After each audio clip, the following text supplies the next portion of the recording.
The Source Engine's animation system is a powerful tool that lets us create animations procedurally instead of authoring each of them individually by hand. There are various reasons for doing this, which become clear when we consider the challenge of animating the jockey riding a survivor. From the start of the jockey's design, we wanted the survivor to be able to fight back to some degree.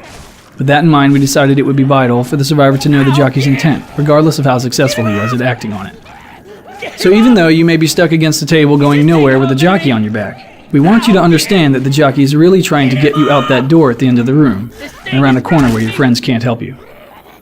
To accomplish this, we implemented a system of animation layers for the survivor that would work in conjunction with the jockey. These layers are attached to different controls that the code interacts with, called pose parameters.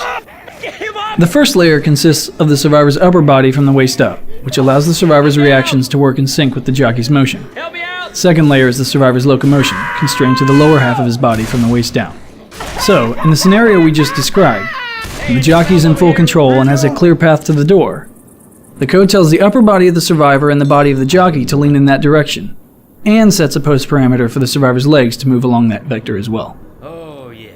However, things get more interesting when the survivor regains some control and steers himself to get stuck on the table.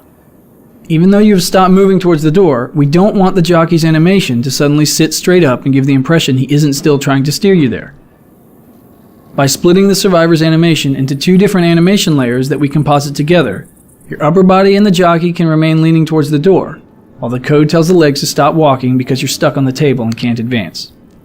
This robust system of procedurally compositing upper and lower body animation layers and position in real time, as we've shown in this case, saved us a lot of authoring time as well as memory inside the game, both of which are finite and very valuable on any project.